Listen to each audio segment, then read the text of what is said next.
Saya akan mengajarkan gimana cara menginput produk dengan menggunakan batch number beserta expired date dan bagaimana cara melakukan transaksinya, baik transaksi pembelian ataupun transaksi penjualan.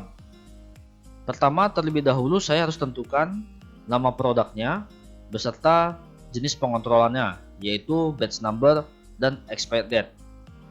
Cara membuatnya, kita bisa masuk ke menu inventory, masuk ke menu master product. Kemudian untuk kodenya, sebagai contoh auto saja agar tergenerate oleh sistem secara otomatis. Kemudian item description-nya adalah nama produknya. Sebagai contoh Antasida. Kemudian tipenya saya tentukan yaitu obat-obatan. Untuk selanjutnya yang perlu dikontrol adalah di serial and batch number.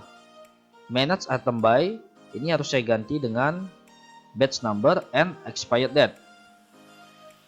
Setelah selesai, saya simpan saja produknya. Setelah saya simpan, saya coba masukkan melalui transaksi pembelian. Saya masuk ke menu purchase, kemudian ke transaksi pembelian faktur. Pilih new. Saya langsung tentukan suppliernya dari mana. Sebagai contoh dari Medika Utama. Kemudian untuk tanggalnya bisa ditentukan kapan tanggal masuknya. Kemudian di autonya bisa diinput nomor dokumen hasil pembelian dari Medika Utama. Sebagai contoh MD 02 12 20. Saya langsung tentukan saja produknya. Saya cari Antasida. Kemudian saya anggap saya membeli 100 piece dengan harga Rp5.000. Saya add saja. Setelah saya tentukan produknya, saya langsung simpan. Maka akan muncul tampilan seperti ini, yaitu kita harus menginput batch number dan expired date-nya. Saya bisa klik 2 kali di nama produknya. Saya tentukan terlebih dahulu berapa quantity untuk batch pertama. Sebagai contoh 50 piece dengan batch number yang saya tentukan. Sebagai contoh 2222.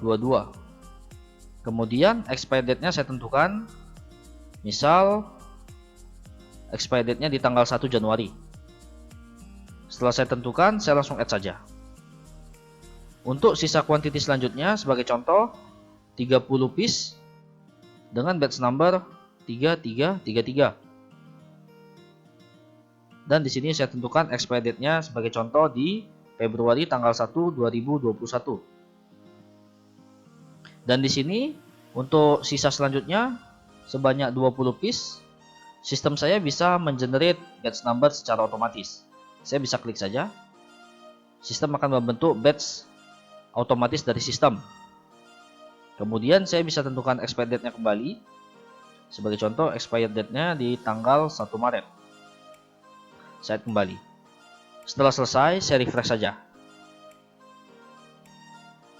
Setelah saya lakukan transaksi pembelian, saya bisa mengecek berapa sisa batch number berdasarkan produk yang barusan saya input.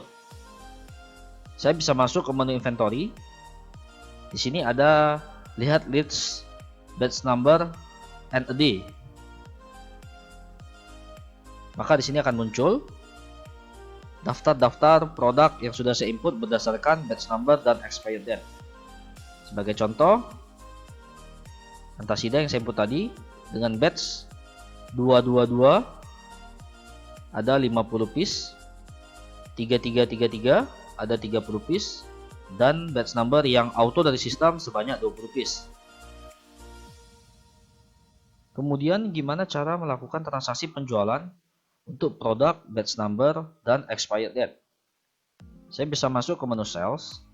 Saya pilih transaksi penjualan faktur. Pilih new. Kemudian tentukan siapa customer-nya. Sebagai contoh, UD Perdana Agung. Saya bisa langsung pilih produknya. Sebagai contoh Antasida yang sudah saya input tadi. Saya misal menjual 30 piece dengan harga Rp7.000. Saya add saja. Kemudian saya bisa tentukan siapa salesman-nya. Oke, setelah selesai saya simpan saja. Maka akan muncul tampilan seperti ini. Saya klik 2 kali untuk menginput batch number beserta expired date-nya.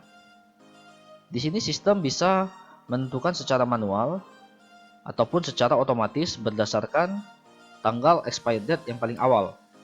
Saya contohkan terlebih dahulu penjualan dengan cara manual. Di sini quantity 30 piece. Saya bisa tentukan batch number-nya secara otomatis. Sebagai contoh, saya ambil quantity dari batch number 2222. Maka akan muncul expired date-nya. Saya bisa add saja.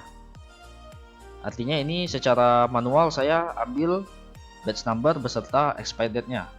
Akan tetapi, jika saya push, saya bisa mengambil secara otomatis dari expired yang paling awal. Saya bisa klik di tombol auto atau F8. Sistem akan menarik otomatis batch number beserta expired date yang paling awal. Ini berlaku untuk seluruh produk yang lain-lain jika ada di kontrol batch number ataupun expired date. Jika sudah selesai, saya refresh saja. Dan saya kembali ke menu awal. Kemudian saya bisa langsung print dan pilih dokumen yang paling atas. Seperti ini contohnya kurang lebih. Oke, seperti ini saja cara melakukan transaksi baik pembelian ataupun penjualan dengan menggunakan batch number beserta expired date.